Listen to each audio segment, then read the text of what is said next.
নমস্কার, কেমন আছেন সবাই? আশা করি আপনারা ভালো আছেন।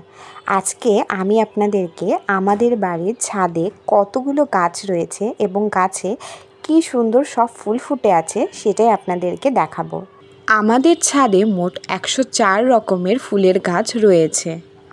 তার মধ্যে ফুল গাছই সবচেয়ে বেশি এবং ফুলের মধ্যেও সবচেয়ে বেশি আবার জবা গাছ। প্রথমেই শুরু করছি হলুদ জবা দিয়ে। এই জবাটা দেখতে খুবই সুন্দর। চারিদিকে হলুদ পাপড়ির মধ্যেখানে মাঝখানে খয়েরি রং। দেখতে কিন্তু খুবই সুন্দর লাগে। এর পিছেই রয়েছে মরিচ জবার গাছ। এই জবাটা একদম লম্বা লম্বা লাল শুকনো মরিচের মতো হয়, তাই এই জবার নাম মরিচ জবা। এখানে দেখতে পাচ্ছেন টগর ফুল, অনেকগুলো টগর ফুল ধরেছে আজকে, আর এর মধ্যে একটা করলার পাতার ডালও দেখা যাচ্ছে। এর পাশে রয়েছে বেলি ফুলের গাছ। যদিও বেলি ফুল এখনও ফোটেনি, কলি হয়ে আছে, তবে এগুলোও ফুটবে। এর আশেপাশে আরও রয়েছে জবা। এই যে দেখতে পাচ্ছেন আরেক ধরনের জবা। এখন তো একটু সকালবেলা, যখন আরেকটু বেলা হবে তখন এই ফুলগুলো আরেকটু বড় হয়ে ফুটবে। এটা একদমই ম্যাজেন্টা কালারের একটা বড় জবা। জবাটা দেখতে অনেক সুন্দর। এরপরে রয়েছে এক ঝাঁক নয়নতারা ফুল। এই ফুলগুলো কিন্তু অনেক বড়। পুরো গাছ জুড়ে এই নয়নতারা ফুল ফুটেছে। দেখে একদম মনটা ভরে যাচ্ছে। আর একটা ফুল দেখুন, এটা হলো লাল জবা। এই জবা তো অনেকের বাড়িতেই রয়েছে, পঞ্চমুখী লাল জবা। এর পাশেই রয়েছে করবী ফুলের গাছ। একটা কলি এসেছে, তবে ফুল এখনও ফোটেনি। এখানে আরও রয়েছে ছোট ছোট হলুদ জবার গাছ। এরপরেই আপনারা আরও এক ধরনের জবা ফুল দেখতে পাবেন। এই জবা ফুলটা একদমই অন্যরকম। একটা ফুলের মধ্যে অনেকগুলো পাপড়ি আর তার মধ্যে থেকে একটা শীষ বেরিয়েছে। দেখুন, ওই কোণে আরও একটা পঞ্চমুখী জবা ফুটে আছে। এই পাশে রয়েছে তুলসীর গাছ এবং আরও ছোট ছোট বেলি ফুলের গাছ। এখানে আপনারা কাঠমালিকা ফুলও দেখতে পাবেন, তবে ওই গাছে এখনও ফুল ফোটে না। আরও রয়েছে নয়নতারা গাছ। এবারে আসি নীলকণ্ঠ গাছের কাছে। এত ফুল ফুটেছে নীলকণ্ঠ গাছে যে কি আর বলবো। প্রত্যেকটা পাতার নিচে লুকিয়ে আছে একটা করে নীলকণ্ঠ ফুল। কি সুন্দর তার রং, দেখেই চোখটা একদম জুড়িয়ে যাচ্ছে। আমাদের বাড়িতে সাদা অপরাজিতারও গাছ রয়েছে, তবে ওই গাছে অত ফুল ফোটে না, অল্প একটা দুইটা করে ফোটে।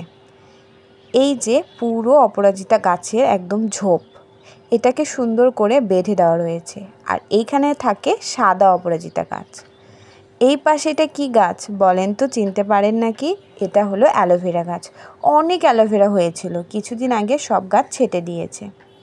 এখানে রয়েছে রাধা মল্লিকা গাছ, আরও হলো সাদা জবা। অনেকগুলো করে সাদা জবা ফোটে আমাদের বাড়িতে। এত সুন্দর লাগে যখন পুরো গাছ জুড়ে সাদা জবা ফুল ফুটে থাকে। এখানে আরও রয়েছে তুলসী গাছ এবং নিত্যমালী গাছ। আরেকটা জবা দেখতে পেয়েছেন, কি সুন্দর লাগছে। আর চারিদিকে শুধু গোলাপি নয়নতারা আর গোলাপি নয়নতারা। এখানে আবার একটা হলুদ জবাও ফুটে আছে দেখছি। এরপরে রয়েছে ডালিম গাছ। এই গাছটাতে অনেকগুলো ফল এসেছিল, কিন্তু সব ঝরে গেছে। এই দুটো মাত্র ডালিমই টিকে আছে। বড় হলে আপনাদেরকে দেখাবো। এরপরেই রয়েছে পেয়ারা গাছ। পেয়ারা গাছে এখনও কোনো ফল ধরেনি। আর এইটা হলো পেঁপে গাছ আর মিষ্টি কুমড়ার গাছ। এসব গাছেও এখনও ফল আসেনি। এখানে রয়েছে আরও একটা তুলসী গাছ। আর এই যে ফুলগুলো দেখছেন, এগুলো হলো নিত্যমালী ফুল। আর লেবু গাছটাকে একবার দেখুন, কতগুলো লেবু ধরেছে। বেশ বড় হয়েছে কিন্তু সাইজে। পাতার চেয়ে যেন লেবুর সংখ্যাই বেশি। অনেকগুলো বড় বড় লেবু ধরেছে। এটা হলো কাগজি লেবু। এখানে যে গোলাপ গাছটা দেখছেন, এটা অনেক বছরের পুরনো দেশি গোলাপ। এই গোলাপটা অন্যান্য গোলাপের থেকে দেখতে একটু অন্যরকম। তার নিচেই রয়েছে এক হাঁড়ি স্নেক প্ল্যান্ট।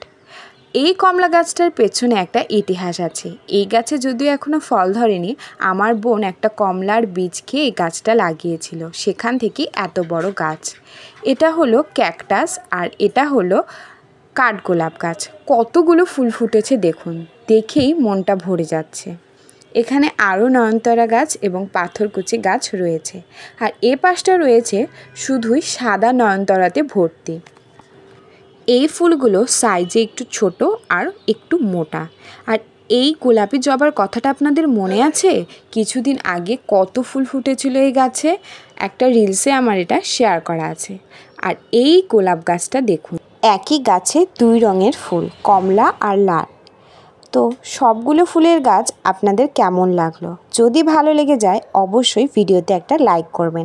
আর এরকম ভিডিও পেতে আমার চ্যানেলটাকে প্লিজ সাবস্ক্রাইব করবেন। দেখা হবে পরের কোনো একটা ভিডিওতে। ততদিন পর্যন্ত আপনারা সবাই খুবই ভালো থাকবেন এবং নিজের খেয়াল নেবেন।